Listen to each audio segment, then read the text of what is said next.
कैसे हो भाई आप सभी? आपको पता है अब आपका एग्जाम आ चुका है बोर्ड का, ठीक है। एंड मैं बात करूंगा इस वीडियो में जिनके पास मैथ्स है, ठीक है, 12th वाले बच्चे जिनके पास मैथ्स है। एंड उनका एग्जाम पहली बात तो 9 मार्च को है, आपको पता ही है, ठीक है। एंड कैसे भाई आप अपने मैथ्स के एग्जाम में 95 प्लस, ठीक है, 95 प्लस मार्क्स ला सकते हो। क्या स्ट्रेटजी फॉलो करनी है आपको, ठीक है, एंड किस तरह से चलना है। क्योंकि अब मान के चलो आपके पास अगर आज 8 तारीख है, ठीक है, एंड 8 फेब है आज, 8 फेब है, ठीक है। तो आपके पास लगभग लगभग 1 महीना है, ठीक है। तो 1 महीने में क्या स्ट्रेटेजी हम रखें, किस तरह से हम तैयारी करें कि आपके मैथ्स में 95 प्लस मार्क्स आए, ठीक है। एंड ऑल्सो आपको कौन कौन सी गलतियां नहीं करनी है मैथ्स के एग्जाम में, एंड किस तरह से मैथ्स का एग्जाम लिखना है, सब कुछ मैं इसी वीडियो में बता दूंगा। ऑल्सो मैं आपको बता दूंगा कि कैसे मैंने अपना मैथ्स का एग्जाम दिया था और किस तरह से तैयारी करी थी, जिससे मेरे फुल में से फुल मार्क्स आए थे, ठीक है, मैथ्स के एग्जाम में। तो बने रहना बस मेरे साथ। एंड जिनके पास भी मैथ्स है वो पूरी वीडियो देखना भाई, ठीक है। एंड ये वीडियो सिर्फ अभी के बोर्ड एग्जाम के लिए नहीं है भाई, कोई भी मैथ्स का एग्जाम आप दोगे तो यही स्ट्रेटेजी आपको रखनी चाहिए, ठीक है। एंड चलो बताता हूँ आपको कौन कौन से तरीके हैं। सबसे पहले इस वीडियो में आपको मैं 3 स्ट्रैटेजी बताऊंगा बेसिकली, जो आपको फॉलो करनी है इस 1 महीने में, ओके। एंड यहाँ पे मैंने ज़्यादा कुछ लिखा नहीं हूँ क्योंकि मैं सब कुछ आपको लिख कर ही बताऊंगा। थोड़ी वीडियो लंबी हो जाएगी बट इंपॉर्टेंट है ये वीडियो, आप पूरी देखना जिसके पास भी मैथ्स है, ठीक है। तो देखो क्या स्ट्रेटेजी आपको रखनी है सारा बता रहा हूँ, ठीक है। तो 3 तरीके से आपको चलना है यहाँ पे। सबसे पहले तो आपके पास 1 मंथ है ना, तो 1 मंथ में आपको क्या फॉलो करना है, ठीक है, किस तरह से चलना है ये बताऊंगा। दूसरा आपको कौन कौन सी गलतियां जो नहीं करनी है भाई, गलतियां जो होती है एग्जाम में, और अभी जो 1 महीने आपके पास बचे हैं उसमें आप क्या गलतियां ना करो, जिससे आपका तैयारी पूरा मतलब अच्छे से हो, ठीक है। एंड लास्ट में आपको बताऊंगा कि आपको एग्जाम कैसे लिखना है मैथ्स का, ओके, एग्जाम कैसे लिखना है मैथ्स का, ओके। एंड ऑल्सो मैं आपको बताऊंगा लास्ट में, बोनस की तरह ले सकते हो अपने बारे में, मतलब अपना बताऊंगा कैसे मैंने तैयारी करी थी मैथ्स की बोर्ड की, ठीक है। अभी ज़्यादा साल हुए नहीं है, 2-3 साल पहले ही मैंने करी थी, 2022 में 12th कंप्लीट करी थी। तो किस तरह से मैंने अपनी तैयारी करी थी बोर्ड एग्जाम की मैथ्स खासकर, ठीक है। तो वो भी बताऊंगा आपको, बने रहना मेरे साथ, ठीक है। सबसे पहले हम बात करते हैं ये 1 महीना जो आपके पास बचा है, ठीक है।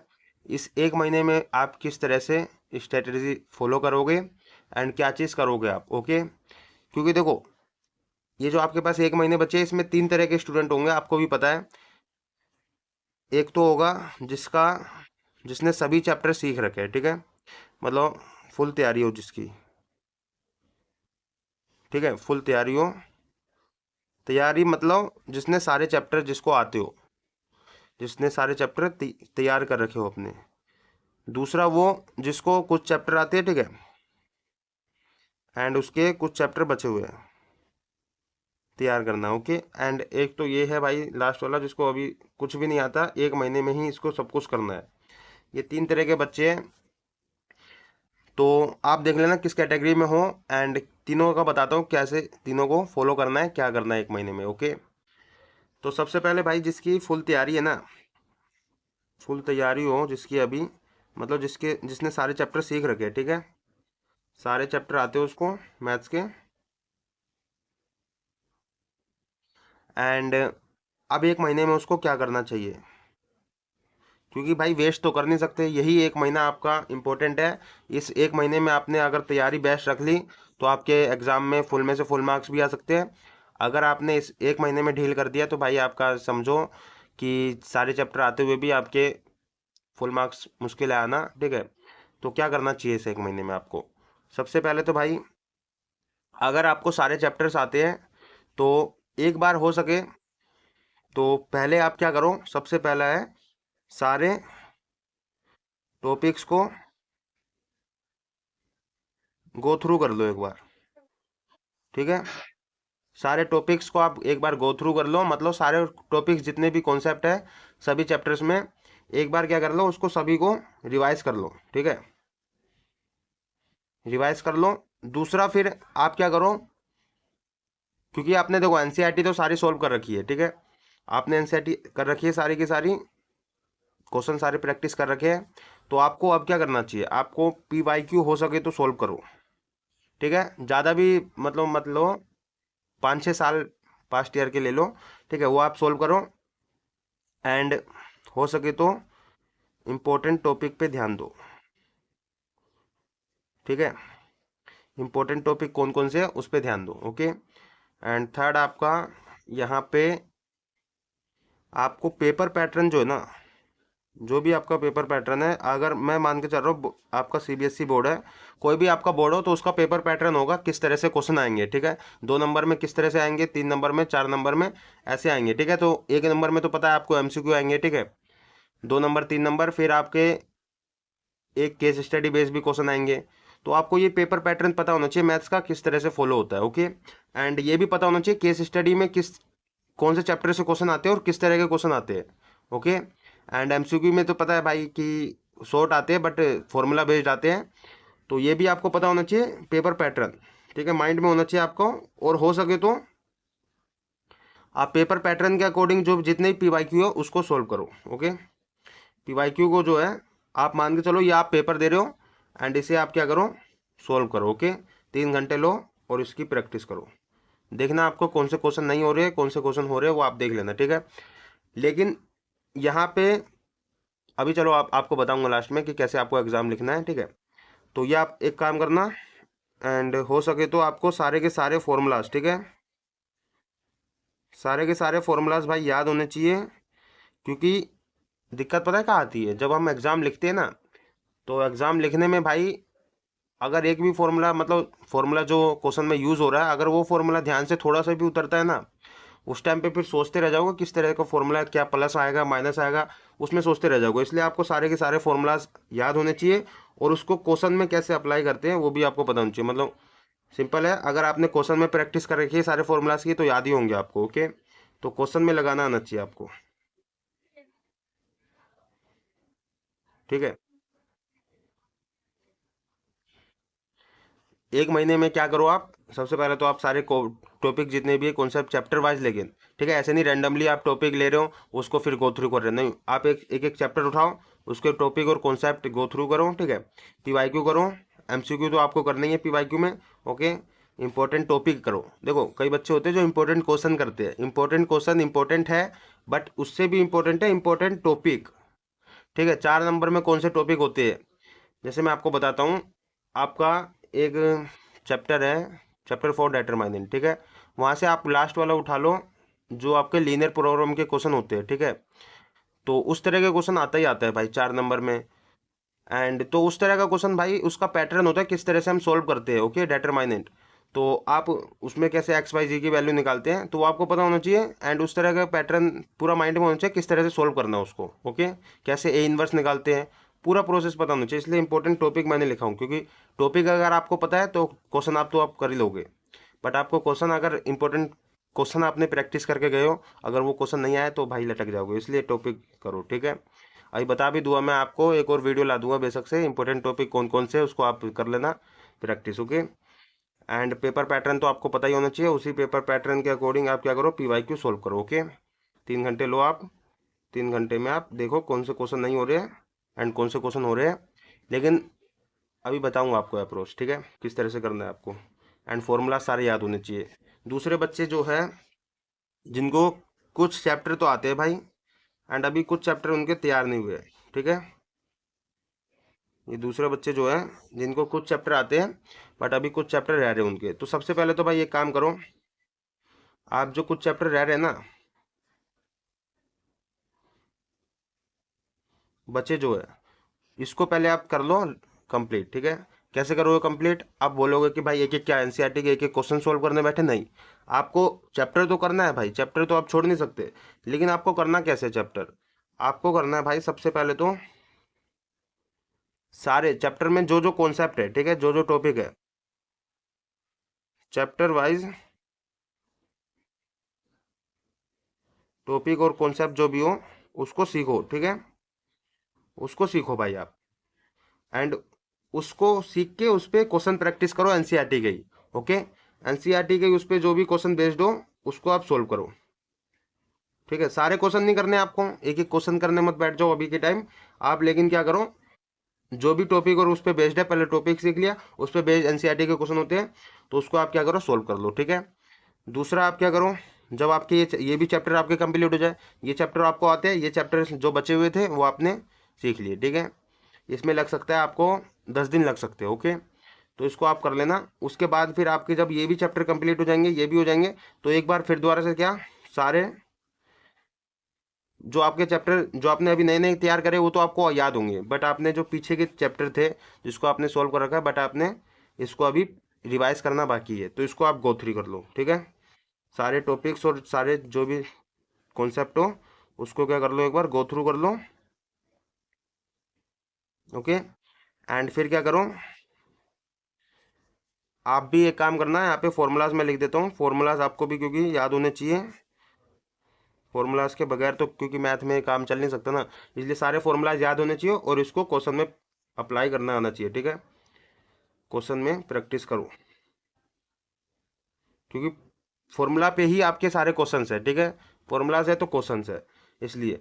एंड तुम्हारा मैथ्स में ना एक ऐसा होता है कि भाई पैटर्न फॉलो होता है, मतलब पैटर्न मतलब आप क्वेश्चन जब सोल्व करते हैं तो उसका एक पैटर्न होता है, किस तरह से आपको सोल्व करना होता है, तो वो आपके माइंड में छप जाता है किस तरह से हम किस तरह के क्वेश्चन सोल्व करते हैं। ओके, वही बताऊंगा आपको अभी, फॉर्मूला सारे याद होने चाहिए। उसके बाद आपको क्या करना है, यहाँ पे पीवाईक्यू सोल्व करना है। ठीक है, और इम्पोर्टेंट टॉपिक जो भी हो, इम्पोर्टेंट टॉपिक पे आपको क्वेश्चन प्रैक्टिस करना है। ठीक है, इंपॉर्टेंट टॉपिक पे क्वेश्चन प्रैक्टिस कर लेना, क्योंकि देखो जो आपके 4 नंबर में होते हैं ना, 4 नंबर में आते जो क्वेश्चन है और जो 5 नंबर में क्वेश्चन आते हैं, उस पर आप क्या कर सकते हो, इंपॉर्टेंट टॉपिक, वो इंपॉर्टेंट टॉपिक के ही क्वेश्चन होते हैं। जैसे आप ले लो प्रोबेबिलिटी में आपका एक है बेस थ्योरम पे बेस्ड क्वेश्चन आते हैं ना, बेस थ्योरम पे बेस्ड क्वेश्चन आते हैं, वो आपके केस स्टडी में आते हैं। तो उस पर आप क्वेश्चन प्रैक्टिस कर लो, बेस थ्योरम के कैसे हम क्वेश्चन, मतलब किस तरह के क्वेश्चन आते हैं, उस पर आपके क्वेश्चन प्रैक्टिस होने चाहिए और उस पर केस स्टडी भी सोल्व कर लो। तो उस तरह से आपको देखना इंपॉर्टेंट टॉपिक कौन कौन से, डिटरमिनेंट में भी आपका लास्ट एक्सरसाइज का इंपॉर्टेंट क्वेश्चन है। ठीक है, ऐसे ही आपका वो एप्लीकेशन ऑफ डेरिवेटिव में भी लास्ट एक्सरसाइज के इंपॉर्टेंट क्वेश्चंस होते हैं लॉन्ग, वो भी आपके केस स्टडी बेस्ड क्वेश्चन आते हैं। तो उस तरह के भाई वो जो है इंपॉर्टेंट टॉपिक है। ठीक है, और आप ले लो अगर इंटीग्रेशन में लेते हो तो इंटीग्रेशन में आपका क्या डेफिनाइट इंटीग्रेशन से एक क्वेश्चन आता ही आता है, तो वो आपका मतलब आना चाहिए आपको, डेफिनाइट इंटीग्रेशन की सारी प्रॉपर्टीज पता होनी चाहिए। ठीक है, एंड आपका एक वो टॉपिक था ना, क्या नाम है उसका, एक्सरसाइज 7.5 में, हाँ चैप्टर एक्सरसाइज 7.5 आपका पार्शियल फ्रैक्शन पे बेस्ड है, तो उस पर आपका लॉन्ग क्वेश्चन आता है, तो वो आपका 3 नंबर में आ सकता है। ठीक है, तो वो भी आपका इंपॉर्टेंट टॉपिक है। और इंटीग्रेशन में तो बेसिकली आपके बहुत सारे फॉर्मूलाज ही फॉर्मूलाज है, तो वो सारे फॉर्मूलाज भाई बस आपको याद ही नहीं करने, याद करने के साथ साथ उसको क्वेश्चन में प्रैक्टिस भी करने हैं, ताकि आपको पूरा याद हो जाए। ठीक है, इसलिए एंड वो सारे के सारे भाई आपके इंटीग्रेशन में मोस्टली आपको 2-3 क्वेश्चन देखने को मिल सकते हैं इंटीग्रेशन के, और एमसीक्यू में ही देखने को मिल सकते हैं। तो इंटीग्रेशन भाई आपका मतलब एक्सरसाइज 7.1 तो बेसिक है। ठीक है, लेकिन उसके सारे कॉन्सेप्ट आपको क्लियर होने चाहिए और सारे क्वेश्चन आप प्रैक्टिस मत करो, बट इंपॉर्टेंट टॉपिक उसके सारे कर लो। ओके, क्योंकि आपका इंपॉर्टेंट टॉपिक एक्सरसाइज 7.3 जो है आपका ट्रिग्नोमेट्रिक फंक्शन पे बेस्ड है, तो वो भी आपके इंपॉर्टेंट टॉपिक हो गया। उसके बाद आपका स्पेशल इंटीग्रेशन एक्सरसाइज 7.4 आपका फॉर्मूला पे बेस्ड है, तो वो आपका होना चाहिए। ठीक है, एंड फिर एक्सरसाइज 7.5 आपका पार्शियल फ्रैक्शन पे, वो आपका होना चाहिए क्लियर। उसके बाद आपका इंटीग्रेशन बाय पार्ट्स है 7.6, वो आपका क्लियर होना चाहिए।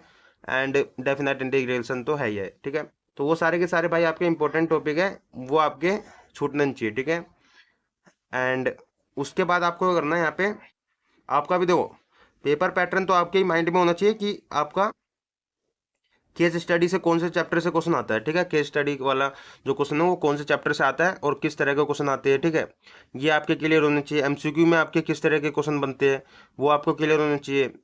एंड 2 नंबर में 3 नंबर में किस तरह के क्वेश्चन बन सकते हैं वो आपके क्लियर होने चाहिए। ठीक है, सारा का सारा मतलब पेपर पैटर्न आपके माइंड में होना चाहिए कि 2 नंबर में कैसे आते हैं, 3 नंबर में कैसे आते हैं, उसी हिसाब से आपको क्योंकि इंपॉर्टेंट टॉपिक पता चलेंगे और उसी हिसाब से आप प्रैक्टिस करोगे। ओके, तो देखो आपको ना यहाँ पे कंफ्यूज नहीं होना आपको। सबसे पहले तो जो चैप्टर आपके बचे हुए हैं उसको पहले कंप्लीट करो, ठीक है। लेकिन एक एक क्वेश्चन करने मत बैठ जाओ यहाँ पे, टॉपिक और कॉन्सेप्ट के बेस पे। मतलब ऐसे मत सोचो आप मैं कौन सा, मतलब अगर मेरे ये सारे चैप्टर कंप्लीट है और कुछ चैप्टर रह रहे हैं, मान के चलो आपके शुरू के फर्स्ट बुक के 6 चैप्टर कंप्लीट है और सेकंड बुक के आपके चैप्टर्स रह रहे हैं, ठीक है। तो अब ये मत सोचो कि पहले मैं किससे शुरुआत करूँ, सीधा चैप्टर 7 से स्टार्ट करो, ठीक है। क्योंकि कॉन्टिन्यूसली सारे चैप्टर्स है हमारे एंड एक दूसरे से लिंक है, तो आपको चैप्टर 7 से स्टार्ट करना चाहिए, फिर 8 करना चाहिए, फिर 9 करना चाहिए, ठीक है। और वो भी टॉपिक और कॉन्सेप्ट बेस करना चाहिए। ऐसे नहीं कि एक एक क्वेश्चन लगाने बैठ गए, एक एक टॉपिक, लेकिन आपके सारे क्लियर होने चाहिए, ठीक है। एंड टॉपिक क्लियर करो, उस पर क्वेश्चन प्रैक्टिस करो, इस तरह से आपको चलना है, ओके। एंड ये तो आपको बता दिया हूँ। एंड वो बच्चे जो भाई आपको कुछ नहीं आता उनको क्या करना चाहिए, जिनको कुछ नहीं आता भाई वो सबसे पहले तो एक काम करो, आपको सारे चैप्टर सीखने ही सीखने हैं। जो देखो, जो जिनको कुछ नहीं आता ना वो सारी उम्मीद भी नहीं रख सकते कि मेरे सारे मतलब फुल में से फुल मार्क्स आ जाएंगे, वो ये उम्मीद तो छोड़ दो। बट हाँ, अच्छे नंबर आ सकते हैं अगर आपकी तैयारी 1 महीने में अच्छी हुई तो, ठीक है। आपको सारे चैप्टर सीखने हैं, बट मैंने बोल दिया हूँ कि आपको सीखना ऐसे नहीं है कि अब एक एक एक्सरसाइज करने बैठ जाओ, एक एक क्वेश्चन करने बैठ जाओ एनसीईआरटी के, नहीं। आपको सारे चैप्टर सीखने हैं, वही एक चैप्टर उठाओ, शुरुआती से चैप्टर उठाओ, ठीक है। एंड उसका क्या करो, आप टॉपिक और कॉन्सेप्ट बेस्ड आप सारी एक्सरसाइज सोल्व करो, ठीक है। मतलब जो जो टॉपिक हो उसमें पहले टॉपिक उठाओ, कौन कौन से टॉपिक्स है इस चैप्टर में, एंड उस टॉपिक के बेस पे आप क्या करो, सारे एक्सरसाइज सोल्व करो उस। एंड एक्सरसाइज मीन आप सारे क्वेश्चन मत समझो, ठीक है। एक्सरसाइज मीन उस टॉपिक को सीखने के बाद उस टॉपिक पे आपके कौन कौन से क्वेश्चन है उस पर प्रैक्टिस कर लो बस, ठीक है। अभी इसको हवा हवा में रखो, ठीक है, ये आप प्रैक्टिस कर लोगे। उसके बाद आपको क्या करना है भाई, इसमें हो सकता है 10-15 दिन लग जाए, ठीक है। एक एक दिन अगर आप एक एक चैप्टर में भी दे रहे हो, ठीक है, तो भी आपको 10-15 दिन मान के चलो लग सकते हैं, ठीक है। उसके बाद आप क्या करो, क्योंकि आपने नए नए सारे चैप्टर सीखे तो आपको क्लियर भी सारे चैप्टर होंगे, उसी के साथ आपको फॉर्मूलाज भी याद हो जाएंगे, ठीक है। फॉर्मूलाज भी उसी के साथ साथ याद हो जाएंगे जब आप चैप्टर सीखते हो, ओके। फिर उसके बाद क्या करोगे आप, कि आपको सीधा आप एक बार करना क्या है, पीवाईक्यू देखने हैं, ठीक है। एंड पेपर पैटर्न तो आपको पता ही होना चाहिए, पेपर पैटर्न भाई आपके माइंड में होना चाहिए किस तरह से क्वेश्चन बनते हैं, ठीक है। एंड अब आपको सीधा सीधा इंपॉर्टेंट टॉपिक पे आना है। इंपॉर्टेंट टॉपिक कौन कौन से, सबसे पहले देखना 4 नंबर में 5 नंबर में किस तरह के क्वेश्चन बन रहे हैं, ठीक है। बेस थ्योरम से आपका क्वेश्चन बन सकता है, एंड बेस थ्योरम मतलब चैप्टर 13 आपका प्रोबेबिलिटी है, तो उससे क्वेश्चन बन सकता है, तो वो आपको पता होना चाहिए कैसे उस तरह के क्वेश्चन आते हैं एंड कैसे सोल्व करना है उसको, ठीक है। एंड डेटरमाइनेंट के मैंने बोल दिया, इंटीग्रेशन के भी लॉन्ग क्वेश्चन बोल दिया किस तरह से आपके करने हैं उसको। तो ये सब जो है इंपॉर्टेंट टॉपिक है। और आपका जो है एक चैप्टर 9 है आपका डिफरेंशियल इक्वेशन, उस पर आपके 3-4 टॉपिक है। लीनियर डिफरेंशियल इक्वेशन हो गया, होमोजीनियस डिफरेंशियल इक्वेशन हो गया, ठीक है, एंड वेरिएबल सेपरेबल फॉर्म हो गया। तो इन सब पे जो है आपके क्वेश्चन प्रैक्टिस होने चाहिए, ओके। एंड यहाँ पे आपको इंपॉर्टेंट टॉपिक होना चाहिए, ठीक है। पीवाईक्यू मैंने बोल दिया हूँ कि पीवाईक्यू आपको प्रैक्टिस करना है 3 आवर लेके, ओके। वैसे प्रैक्टिस करना है आपको। एंड फिर आपको यहाँ पे सारे के सारे, क्योंकि आपने नए नए सारे चैप्टर सीखे हैं, तो आपको सब कुछ नया नया याद भी होगा, ओके। उसमें कोई दिक्कत नहीं है। आपको फिर दोबारा क्या करना, लास्ट में सारे टॉपिक्स लेकिन गो थ्रू कर लेना भाई, ठीक है। मतलब आप हो सको तो इनके बराबर में आओ, ठीक है, क्योंकि तैयारी तो आपको भी करनी है बराबर की, ओके। उसके बाद अब आपको, जब आपने ये कंप्लीट कर लिया ना भाई 1 महीने वाला प्रोसेस जिसमें ये सारी चीजें आती है, अब बात करते हैं भाई कि आपको इन 1 महीने में भाई क्या गलतियां नहीं करनी है एंड क्या हम एग्जाम में गलतियां करते हैं जो आपको नहीं करनी है, ठीक है। मैथ्स के एग्जाम में खासकर, तो देखो गलतियों पे आएंगे ना, तो गलतियों पे तो भाई बहुत सारी गलतियां हम करते हैं जो कि सच है, ठीक है। ये 1 महीने में आपको क्या गलती नहीं करनी है, सबसे पहले तो भाई आपको कंफ्यूज नहीं होना कि मुझे क्या करना चाहिए क्या नहीं करना चाहिए, ठीक है। क्योंकि कंफ्यूजन भाई, कई बच्चे कंफ्यूज में ही रहते हैं कि किस चैप्टर से शुरू करना चाहिए, क्या शुरुआत पहले क्या करना चाहिए, दूसरी बार क्या करना चाहिए। मैंने बता दिया किस तरह से करना चाहिए, ठीक है। तो कंफ्यूजन तो नहीं होना चाहिए आपको, ओके। दूसरा, कंफ्यूजन से ज़्यादा भाई आप एक्शन पे मतलब बिलीव करो, ठीक है, एक्शन लो। एक्शन इसलिए बोल रहा हूँ क्योंकि भाई कई बच्चे होते हैं जो एक्शन नहीं लेते हैं, बस सोचते रहते हैं। दूसरा, वो सोचते हैं ना भाई लास्ट के अभी तो 1 महीने बचे हुए, बहुत दिन है अभी तो, एंड लास्ट में जब एग्जाम आएगा मैथ का 3-4 दिन होंगे उसके बीच में, तो उसमें हम तैयारी कर लेंगे भाई। जिनकी फुल तैयारी है वो भी यही सोचते हैं भाई। तो आपको ये नहीं करना, आपको अभी से 1 महीने बचे हुए हैं, बेशक से थोड़ा टाइम दो, ठीक है, और भी सब्जेक्ट को टाइम दो, बट आपको भाई टाइम अभी से ही देना है, ठीक है, एक्शन लेना ही है। ओके, एक्शन लेना जरूरी है। एक्शन कैसे लोगे, जो मैं आपको बता दिया हूँ किस तरह से चलना है, उस तरह से एक्शन लो, ठीक है। बाकी याद रखना भाई कि आपको यहाँ पे पेपर पैटर्न के अकॉर्डिंग भी प्रैक्टिस करनी है। ओके, पेपर पैटर्न के अकॉर्डिंग भी अपनी प्रैक्टिस करनी है, ठीक है। ऐसे नहीं बस क्वेश्चन प्रैक्टिस करे जा रहे हो, करे जा रहे हो, ठीक है, कुछ भी आ रहा है इंपॉर्टेंट क्वेश्चन है कर लेते हो भाई प्रैक्टिस, नहीं, आपको इस तरह से नहीं चलना। वरना आप लास्ट में जब सोने बैठोगे तब आप यही सोचोगे मैंने आज करा क्या है, नहीं करा कुछ, ठीक है। तो आपको करना कैसे है भाई, पेपर पैटर्न के अकॉर्डिंग करो, इंपॉर्टेंट टॉपिक देखो, ठीक है। जैसे मैंने बता दिया हूँ कि आपको ध्यान देना है इस समय, अगर आपकी तैयारी फुल है एंड तैयारी बीच में भी है एंड तैयारी कुछ नहीं है तो ठीक है, वो तो बता दिया, उस तरह से चलना है। बट अगर उसके बाद फिर लास्ट में आपको क्या करना है, पेपर पैटर्न के अकॉर्डिंग प्रैक्टिस करनी है। 4 नंबर में किस तरह के क्वेश्चन बनते हैं उस तरह के प्रैक्टिस करो, ठीक है। किस चैप्टर से बनते हैं उस चैप्टर के क्वेश्चन प्रैक्टिस करो, ठीक है। एंड 3 नंबर में किस तरह के क्वेश्चन आएंगे उस तरह से प्रैक्टिस करो, ठीक है। एमसीक्यू क्वेश्चन प्रैक्टिस करो, वो आपको करना उस तरह से करना है, ठीक है। तो प्रैक्टिस उसी हिसाब से रखो। एंड अब बता दो पेपर में हम क्या गलती करते हैं भाई। पेपर में आपको सबसे पहले तो कुछ गलतियां ध्यान रखनी है जो पेपर में हमसे होती है, मैथ्स के पेपर में, ठीक है।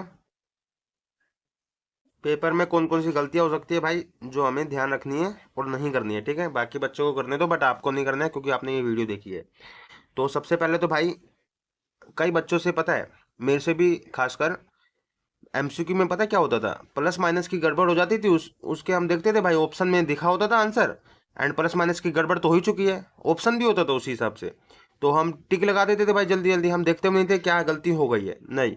आपको सबसे पहले तो भाई प्लस माइनस की गड़बड़ नहीं होनी चाहिए, ठीक है। मल्टीप्लाई करने में गड़बड़ नहीं होनी चाहिए, छोटी मोटी गड़बड़ है जो कि आप 12th में हो, आप इतने समझदार हो कि भाई ये सब गड़बड़ नहीं होना चाहिए आपसे, ठीक है। मल्टीप्लाई डिवाइड हो गया, फ्रैक्शन लेने में हो गया, ठीक है, एलसीएम, ये सब छोटी मोटी है, ठीक है।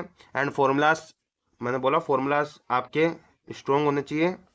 ऐसा नहीं कि फॉर्मूलाज में भी कंफ्यूजन हो, वहाँ पे सोचो अरे इस फॉर्मूला में क्या था, प्लस था या माइनस था, ये था या वो था, ऐसा नहीं होना चाहिए। फॉर्मूला भाई पूरे डिक्टो याद होने चाहिए आपको, ठीक है। फॉर्मूला जब भी याद होंगे जब आप इस पे क्वेश्चन प्रैक्टिस करोगे, ओके, तभी आपको फॉर्मूला सारे याद होंगे। एंड क्योंकि डायरेक्ट फॉर्मूला बेस्ड भी आपके एमसीक्यू में क्वेश्चन आते हैं इसलिए, ओके। दूसरी गलती आपकी नहीं होनी चाहिए कि फॉर्मूलाज की भी गलतियां होती है, तो फॉर्मूलाज तो याद हो जाएंगे आपको, तब आपसे ये गलती नहीं होगी, ठीक है। एंड हो सके तो गलती आप इग्नोर करना, आपको सबसे पहले जो क्वेश्चन आते हो, ठीक है, जो क्वेश्चन आते हो खासकर पेपर आप क्या पीछे से शुरुआत करना, ठीक है।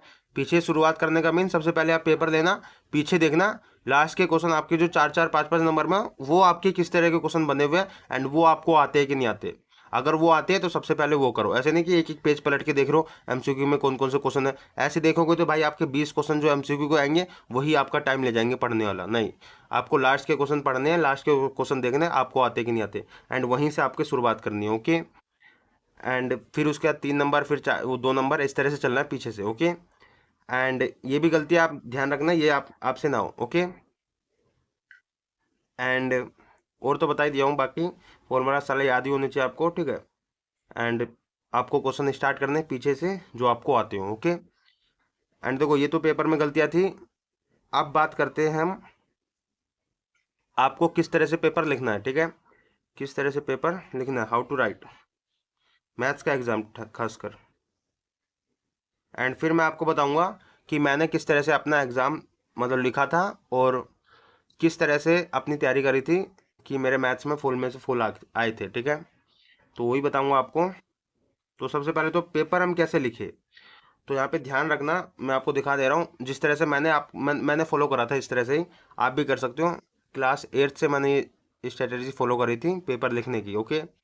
एंड जब से मेरा पेपर अच्छा ही जा रहा है, तो आप भी फॉलो कर सकते हो। बाकी सबका अपना अपना तरीका होता है लिखने का, आपका अपना तरीका बेस्ट है, कोई दिक्कत नहीं है, तो सही है, ठीक है। एंड देखो देखो एक चीज़ तो मैं आपको बता देता हूँ कि हर बच्चा अपने लेवल पे समझदार है, ठीक है। हर बच्चा अपना डिसीजन खुद ले सकता है, खुद सोच सकता है। तो उसमें तो नो डाउट कि भाई एडवाइस की ज़रूरत होती है, बट डिसीजंस तो आपको ही लेने हैं कि आपके लिए क्या सही है, आपको किस तरह से स्ट्रेटेजी फॉलो करनी है। ओके, हम तो बस बता सकते हैं, बाकी आपको ही फॉलो करना है यार। आपको अगर कुछ और स्ट्रेटेजी अच्छी लग रही हो, कुछ और तरीका अच्छा लग रहा हो अपने लिए, क्या मैं पहले कर सकता हूँ, क्या बाद में कर सकता हूँ, वो आप भाई अपने हिसाब से करो, ठीक है।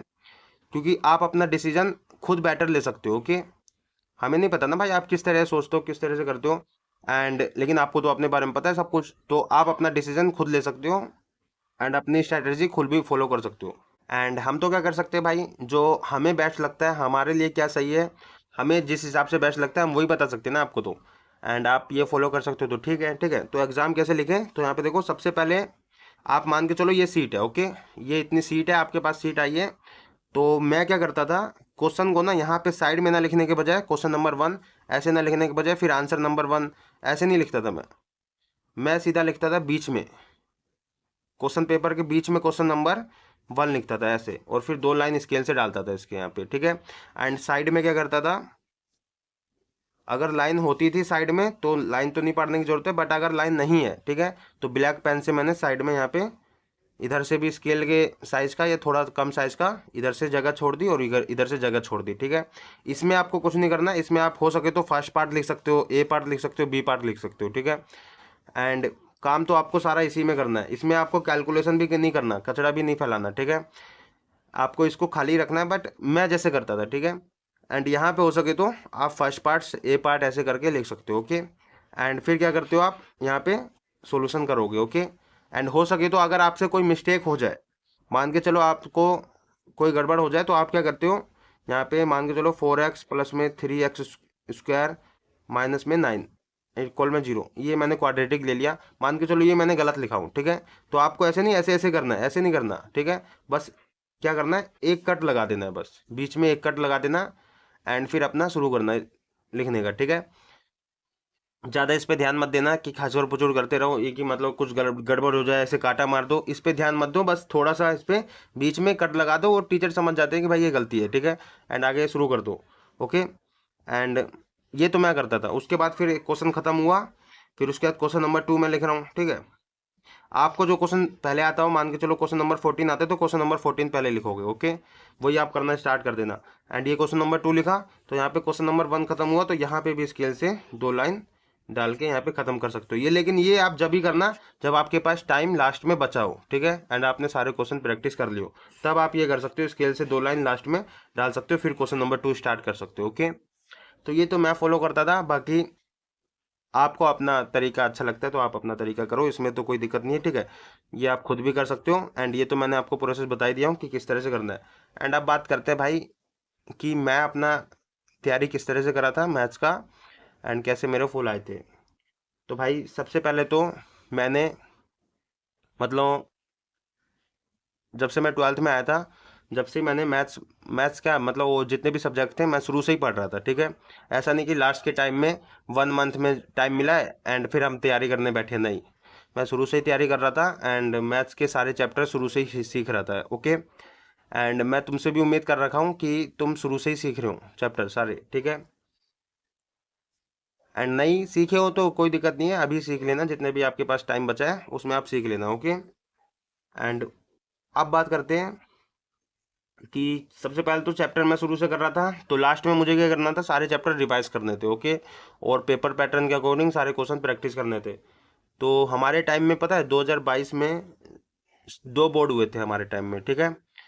2 बोर्ड हुए थे, जिस वजह से क्या था कि एक हमारा बोर्ड जो था, 2 बोर्ड में एक हमारा बोर्ड था एमसीक्यू बेस्ड, ठीक है, जो मिड टर्म में हुआ था आपका सितंबर में, मान के चलो सितंबर में जो आपका होता है मिड टर्म एग्जाम, हमारा बोर्ड हुआ था, ठीक है। 40 मार्क्स का एमसीक्यू था। एंड फिर एक हमारा फाइनल एग्जाम हुआ था जो अभी आपका होगा, वैसे ही हमारा हुआ था। उसमें हमारा जो था ये सब्जेक्टिव बेस्ड था, एंड ये भी हमारा 40 नंबर का था। एंड मुझे अभी भी याद है एमसीक्यू पेपर जो था मेरा, ये तो ठीक है मैथ्स का अच्छा गया था एंड बाकी सब्जेक्ट के अच्छे नहीं गए थे, ठीक है। तो यहाँ पे भाई मैं सबसे क्लास में पीछे हो गया था, मतलब क्लास में फर्स्ट आने वाला बच्चा, मैं फर्स्ट ही आता था नॉर्मल, ठीक है। तो उस टाइम मैं सबसे पीछे हो गया था क्लास में। एंड फिर भाई थोड़ा दुख भी हुआ था, बट फिर मैंने डिसाइड किया भाई रोने धोने में तो हम छोड़ नहीं सकते, हमें तैयारी तो अपनी बेस्ट रखनी पड़ेगी, ठीक है, सारी नॉलेज तो लेनी पड़ेगी। तो फिर क्या करा मैंने, उस टाइम पे एक बोर्ड लाया था, ठीक है, एक बोर्ड लाया था 6x4, ठीक है, इंच का, 6x4 इंच नहीं बोल रहा, 6x4 फुट का, ठीक है, वो बोर्ड था। एंड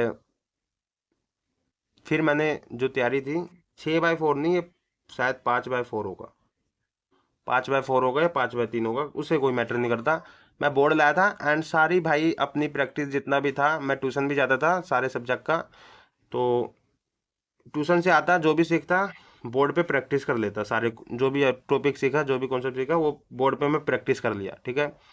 बोर्ड पे प्रैक्टिस भी पढ़ाने जैसे हम पढ़ाते हैं वैसे ही हम प्रैक्टिस में वैसे ही करता था, ठीक है। जिससे क्या होता है, देखो जब आप नोटबुक में करते हो तो आपको पता है कि नोटबुक में जब हम कोई चीज़ प्रैक्टिस करते हैं तो हो सकता है उस टाइम के लिए याद हो, लेकिन हम जब कुछ दिन बाद हम भूल भी जाते हैं, ठीक है, हमें दोबारा से प्रैक्टिस करना होता है। लेकिन जब हम बोर्ड में पढ़ाते हुए प्रैक्टिस करते हैं भाई, तो वो आपको लंबे समय तक याद रहती है। एक बार करके देखना आप, ठीक है। तो मैंने तो बोर्ड पे ही प्रैक्टिस करी थी, नोटबुक पे भी करता था मैं, बट थोड़ा टाइम मैं रोज रोज निकाल के सारे सब्जेक्ट का बोर्ड पे प्रैक्टिस करता था। एंड बोर्ड के टाइम पे जब बोर्ड आया था हमारा 2022 में बोर्ड आया था, बोर्ड एग्जाम, तो उस टाइम पे मैं प्रैक्टिस मोस्टली बोर्ड पे ही करता था, ठीक है, सारे क्वेश्चंस की, सारे कॉन्सेप्ट की सिखाते हुए प्रैक्टिस करता था, ठीक है। एंड मुझे सारे इंपॉर्टेंट क्वेश्चन पता थे, किस तरह के क्वेश्चन आते हैं किस तरह के नहीं आते, वो सारा मुझे पता था, ठीक है। एंड उसी हिसाब से मैंने प्रैक्टिस करी थी अपनी, सारे चैप्टर्स क्लियर थे मेरे, सारे फॉर्मूलाज क्लियर थे, सब कुछ क्लियर था। एंड मुझे गलतियाँ भी पता थी, क्या क्या गलतियाँ हो सकती है, जो मुझे पहले से ही ध्यान रखनी है, ठीक है। फिर उसी हिसाब से मैंने फिर बोर्ड एग्ज़ाम दिया था मैथ्स का, खासकर मुझे याद है कि एक भी क्वेश्चन नहीं छूटे थे मेरे। एंड एक क्वेश्चन में लास्ट में मैं लटक गया था वैसे, लेकिन फिर वो मैंने कर ही दिया था एंड वो भी क्वेश्चन सही हो गया था। तो 40 में से 40 मार्क्स उस टाइम आए थे मेरे, इसमें एमसीक्यू में 40 में से 38 आए थे शायद, ये मुझे याद है, ठीक है। एंड टीचर ने शायद मुझे 18 या 19 दिए, 18 या 19 दिए होंगे, ठीक है। तो मेरे अराउंड बने थे 100 में से 94, ठीक है। वो भी टीचर ने 18-90 दिए थे, तो शायद एक दो नंबर यहाँ कट गए थे, एक दो नंबर मेरे, 2-3 नंबर यहाँ शायद इसको कट दिए, यहाँ कट गए थे एक दो नंबर, ठीक है। एंड शायद एक एक आधी नंबर यहाँ पे कट गए हो, कोई उतना मेरे को ध्यान है नहीं, ठीक है। तो 94 आए थे। जब मैंने तैयारी भाई बेस्ट रखी तब मेरे 94 आए थे। और अगर आपकी तैयारी बेस्ट नहीं है तो भाई आप ये सोच रहे हो कि 90 अबव आ जाएंगे मेरे, तो ऐसा कुछ नहीं है। आपको भाई तैयारी तो बेस्ट रखनी पड़ेगी, ठीक है, तभी आपके नंबर भी अच्छे आएंगे। एंड भाई एक चीज़ बता देता हूँ, ये नंबर भाई क्या है नंबर, ठीक है, चलो मैं बात कर लेता हूँ इसी पे, एग्जाम पे ही बात कर लेता हूँ थोड़ा।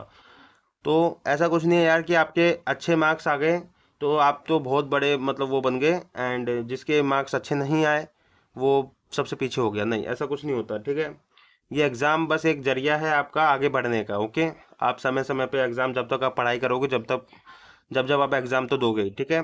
तो ये तो बस एक जरिया है यार, ठीक है। सबकी लाइफ अपनी अपनी होती है एंड सबकी जर्नी अपनी अपनी चल रही होती है, सब अपने लाइफ के हीरो होते हैं। तो ऐसा नहीं कि भाई घबराना नहीं है कि नंबर कम आ गए तो बस फिर डिप्रेशन में चले गए, रोना धोना करने लग गए, नहीं यार, ये सब लाइफ का पार्ट है, ठीक है। नंबर कम भी आ गए, अगर आपके 70 80 90 जो भी आए, ठीक है, कोई मैटर नहीं करता, ठीक है। मैटर करता है नॉलेज। अगर आपने मैथ्स की अच्छी नॉलेज ली है तो हो सकता है वो आपकी क्रिटिकल थिंकिंग बढ़ा दे, ठीक है, आपका सोचने का तरीका या नज़रिया चेंज कर दे थोड़ा, एंड आपको औरों से अलग बनाए, तो वो मैटर करता है भाई, वो नॉलेज मैटर करती है। तो नॉलेज लेने पे ज़्यादा बिलीव करो, ठीक है, चीज़ें सीखो। एग्ज़ाम होता है तो एग्ज़ाम में तो तैयारी आपको बेस्ट रखनी है, क्योंकि वहीं पे आपको सारा एक साल का निचोड़ देना पड़ता है। तो उसमें तो तैयारी भाई आपको बेस्ट देकर ही आप वहाँ पे निचोड़, अगर आपने मार्क्स कम आए तो आपको समझेंगे कि भाई आपने तैयारी अच्छी नहीं करी थी, पढ़ाई अच्छी नहीं करी होगी। तो मार्क्स के हिसाब से तो जज किया ही जाता है, तो क्यों ना मार्क्स हम अच्छे लाए, ताकि हमें जज भी उसी हिसाब से किया जाए, ठीक है। तो उम्मीद करता हूँ कि भाई आपको सारी स्ट्रैटेजी पता चल गई होगी किस तरह से आपको करना है, ठीक है। एंड कोई टेंशन नहीं लेना, 1 महीने में आपको एक्शन कर लेना है, कन्फ्यूजन नहीं लेना, ठीक है। कन्फ्यूजन में मत रहना, एक्शन लो। जो भी आप स्टार्ट करते हो, जिससे भी जोन सा भी चैप्टर स्टार्ट करते हो, जो भी टॉपिक स्टार्ट करते हो, फॉर्मूला से स्टार्ट करते हो, जो भी करते हो, ठीक है, कन्फ्यूजन में मत रहो, एक्शन लेके करते हुए रहो, ठीक है। बाकी मैंने प्रोसेस बता ही दिया हूँ किस तरह से आपको चलना है, ठीक है। अगर आप को फुल तैयारी हो तब भी किस तरह से चलना है, अगर नहीं भी तैयारी हो तब भी किस तरह से चलना है, ठीक है। बाकी इंपॉर्टेंट टॉपिक आपका मैं बता दूंगा, एक और वीडियो ले आऊँगा बेसिक से मैथ का, जिसमें सारे इंपॉर्टेंट टॉपिक बता दूंगा, एंड किस तरह से आपके केस स्टडी में किस तरह के क्वेश्चन आते हैं, एंड लॉन्ग क्वेश्चन किस तरह के आते हैं, कौन से चैप्टर से आते हैं, एंड कौन से टॉपिक से आते हैं, सब बता दूंगा, ठीक है। एक और वीडियो ले आऊँगा। बट ये वीडियो मैंने खासकर एक स्टूडेंट पे ही बेस, मतलब एक स्टूडेंट ने ही पूछा था कि भैया स्ट्रैटेजी वीडियो लाओ एंड स्ट्रैटेजी बता दो मैथ की, तो उसके लिए है स्पेशली। अगर वो बच्चा देखता है तो मैं सोचूंगा कि भाई ये वीडियो बनाना मेरा मतलब सफल हुआ। एंड बाकी ये जो आपका है, जितना ही मैंने स्ट्रैटेजी मैथ का बताया हूँ, ये आपका इसी बोर्ड के नहीं है, जो भी बोर्ड हो आप उस हिसाब से कर लो। एंड ये इसी साल के लिए नहीं है, जब भी आप ये वीडियो देखते हो उसके लिए है, एंड आपके लिए, ठीक है। तो मिलते हैं नेक्स्ट वीडियो में, जब तक के लिए बाय बाय। इंपॉर्टेंट टॉपिक वाली वीडियो आएगी तो मिस मत करना। Thank you.